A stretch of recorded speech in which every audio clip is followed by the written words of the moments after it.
generations to come. Thank you. Thank you, Mr. Serino.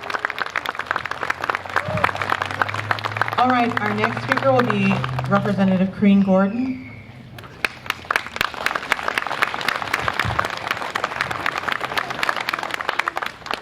Who's here to save the parks this morning?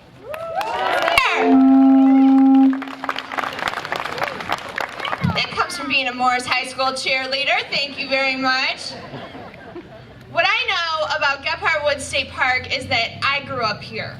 So when Rachel talks about coming here for an ice cream cone, I think about going swimming at the Morris Pool and then going to get an ice cream cone at the Straightway Dairy and then coming here to Gephardt Woods State Park and having that ice cream cone afterwards. How many people did that growing up?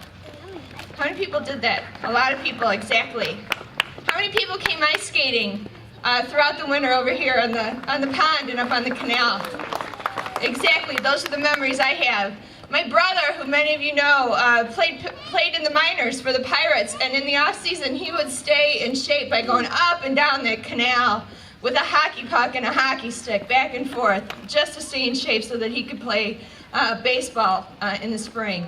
That's what this park means to this community. That's what this park defines Morris, Illinois, and that's what this park is going to stay open for, so that the memories that I had, the memories that all of you gave to me, we're going to be able to give to the next generation of kids, so that we can have for our families, so that we can have for our neighbors, so that we can have for the people who are going to come here and visit our wonderful town, and we're going to be able to tell them about it for years and years, so that 25 years from now, when this park is still open, we're going to have someone else stand here and they're going to tell us all about the history of, and there was one time when they tried to close this park, but the people came together and they all worked together from all around the state, because by working together is how we solve the problems.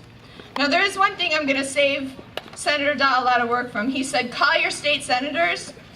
My state senator is Gary Dahl, and I'm very proud of that. Don't call him, because he's doing a good job. Don't call Gary Dahl.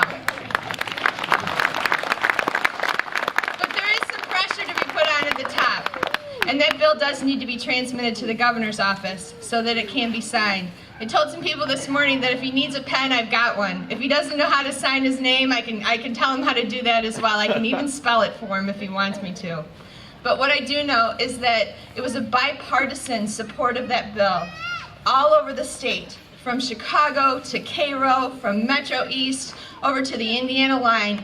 Everyone supported keeping the state parks open, keeping the historic sites open, because they know how important it is for the communities and the people of the state of Illinois. There wasn't a question of Democrat or Republican, it was a question of the people of the state of Illinois. And when you put aside partisanship, because in my opinion, partisanship is absolutely useless. It gets in the way of everything.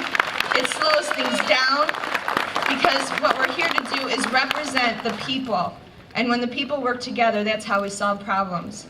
And the General Assembly has spoken, and according to the Constitution, we have the right to appropriate funding, and the governor has the right to sign his name. And that's what he's going to do. And by having these rallies, by coming together, and by making your voices heard, we're going to make sure that that funding goes through. So as I walked along this morning with my good friend Sammy Jo, who needs to walk a little bit more, from the way that she looks, because when I told her the parks were closing, she wasn't happy, because according to her, this is her path. She's been up and down here quite a bit too. But the parks need to stay open for everyone. It's very important. It defines a community, and it is a way for us all to come together. So I thank you for coming together. And when those signs that say "keep the pressure up," Rachel, there couldn't be a better message. And keep the pressure up. Make those phone calls. Send those emails. And talk about it, and come together as a community, because that's the most important thing. I thank you for letting me have this job. It's a true privilege to represent you. It is a privilege to fight for you, and we'll keep doing it, because working together, we can make this happen. Thank you very, very much.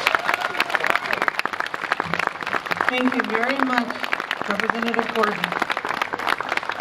Next up, we'll have